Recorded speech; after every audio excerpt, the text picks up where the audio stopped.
Okay, Unit 1.3, inverses of functions. So you can recall that a relation is a pairing of elements of one set, the domain to the range of the second. So remember inputs and outputs. A function from Math 1 is a special type of relation that pairs every input with exactly one output. Okay. And then there's a one-to-one function where no output is ever used more than once in the function's pairing, and many-to-one function, at least one output is used more than once. An inverse relation reverses the pairing of a relation. If the relation pairs an input x with an output y, then the inverse relation pairs an input y with an output of x. So basically, we're just swapping our inputs and our outputs. Not all inverses are functions. You still have to check it. If it is not a function, then it is an inverse relation. And if, however, it is a function, we write the inverse function as. Remember, this is just a name for it. The -1 up here, that just means inverse. Okay, so if you look in this example right here, notice that these are our inputs and these are our outputs. So input, output. And remember, we said you just switch them for the inverse. So now this right here is going to become my new input. But notice these numbers are the output from the original function. So then my new output is going to be my old input. So we have -2 going to -4. -3 is going to go to 0. And 2 is going to go to 1. And we have 1 going to 4. Okay, see how we flopped them? All right, now let's go ahead and try this one. All right, the mapping diagrams show a function that is its inverse. So notice that input, output. So we're just going to flip. So input to output. Remember, we're just flopping. So we're going to have -2 going to -4, -3 going to 0. 2 goes to 1, and 2 goes to 4. Okay? So notice we just flopped it. Is the inverse function also a function? What was the definition of a function? Every input has exactly one output. Do you see that every input here has exactly one output? No. The 2 is used twice.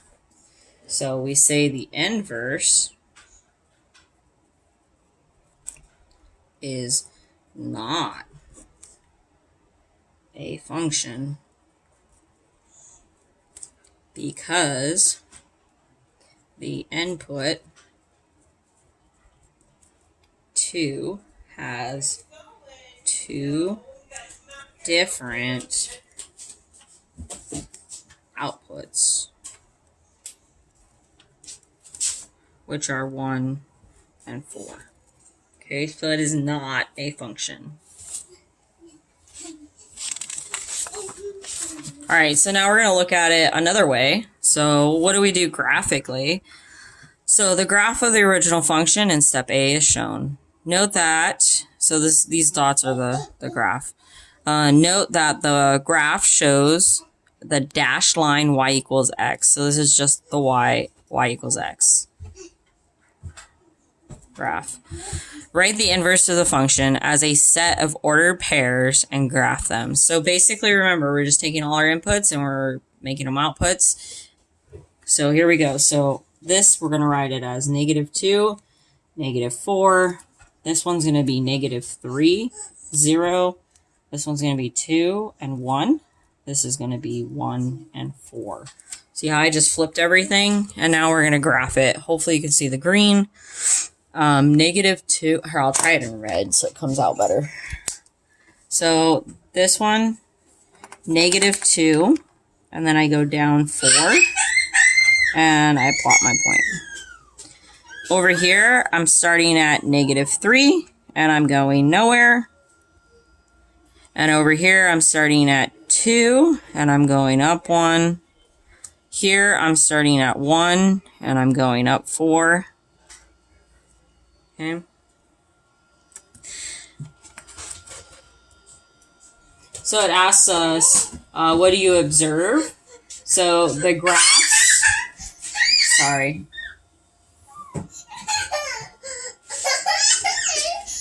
What we observe is that the graphs are reflections. Hopefully you guys remember what reflections are. Okay. Across the line y equals x, which makes sense because the ordered pairs in the function and its inverse have their x and y coordinates reversed. Okay, we just flopped everything. All right, so now this is where we go algebraically. So it's the steps are outlined here. So every time you're trying to write the inverse of a function, you're literally going to follow each one of these steps. Okay, so you're going to need to remember this. All right, so here we go. We're going to do our first one right now. So we're going to follow step 1. It says substitute y for f of x. So now I'm just going to write this as y. It simplifies the algebra. Okay, then it says solve for x in terms of y. All right, so we got to get x by itself. So I'm going to subtract 4 from both sides. So I have y minus 4 is equal to 3x. All right, now how do I get rid of 3? I divide both sides by 3. So I have y minus 4 over 3 equals x. Okay, that one's done. Now switch x and y. All right. So over here is step 3, and it just tells us to switch them. So now I have x minus 4 is equal to 3. I'm sorry, over 3 is equal to y. All right, that wasn't too bad. Now it says replace y with f inverse of x. All right, and I'm just going to flip it. So I have f inverse of x is equal to x minus 4 over 3. Okay, and that's my inverse. So literally you're just doing 1, 2, 3, 4. All right, shall we try another example? All right, step 1, write f of x as y. Okay, step 2 says solve for x. So I'm going to add 2. So I have y plus 2 is equal to 2x. The way I get rid of 2 is dividing both sides. So now I have y plus 2 over 2 equals x. And now I'm on step 3. So I got to switch x and y. So my y becomes x. And my x becomes y. And then the last step is to replace. So step 4, we're going to have f inverse of x is equal to x plus 2 over 2. And that's it.